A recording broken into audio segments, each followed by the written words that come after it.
Hello and welcome to A Star to G. Today I'm going to talk about something which really got me annoyed this week when I was in a school, and I picked up this, which I don't know whether you can see it very well. You probably don't need to see it very well, but this is a handout or some homework that was given to learners, and I have to say it's awful. It's laid out awfully boring, it just looks dreadful, there's big massive gaps, there's no thought gone into it at all. It's a shocking thing to pass on to learners. You're going to give learners something that you've spent no time caring about. You're going to get work back that the learners have spent no time caring about. Now, I know your time is precious, everybody's time is precious as well, but really this just doesn't do anything for anybody. Nothing for the learner, nothing for you, nothing for your school. I was really disappointed to see that this was going on, still being used, this kind of stuff is still being used today, when you can do really wonderful stuff with your computer and your desktop publishing packages.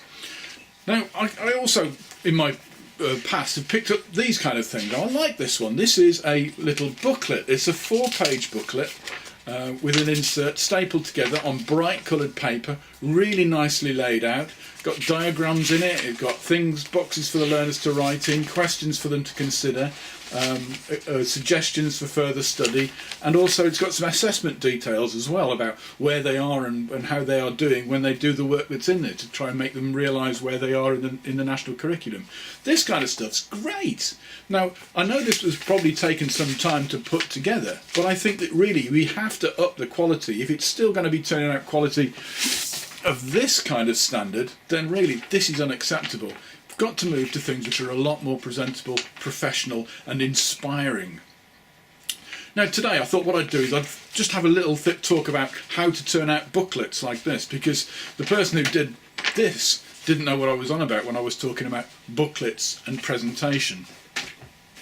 So a booklet, here we go, a booklet like this is an A4 piece of paper, just an ordinary double-sided printed piece of A4, but you fold it in half into A5 sheets so that this page 1 is on the front, page 2, page 3 and page 4. Now you'd set that up as just a 4-page document in Word. You just start typing at the top of page 1 and finish at the bottom of page 4. And that's all you have to do if you're using booklet printing. Your printer and your computer sort out the pagination and the paging for you and print a double-sided document which all you have to do is fold it in half.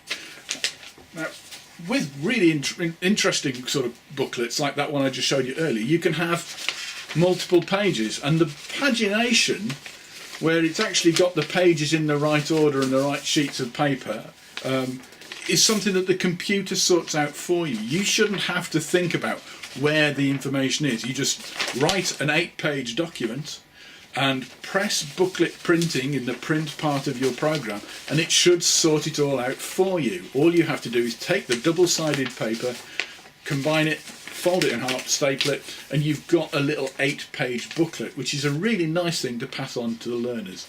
So let's just go through that thinking again on how to make a booklet. First of all, work in A5. A5 page is the standard size for an A4 booklet. Work in multiple A5 pages and you can get them onto folded over A4. So work in A5. Keep your pages in pages in multiples of 4. So to do an 8-page booklet, you're going to have 2 pages. And to have a 12-page booklet, you're going to have 3 pages. If you've got less pages or more pages, you end up with blank. So try and keep them nicely laid out as 4 pages, 8 pages long. You don't need to change the order of your page. You just start at the beginning and finish at the end, and make it look on your screen as if you're laying it out as a continuous document.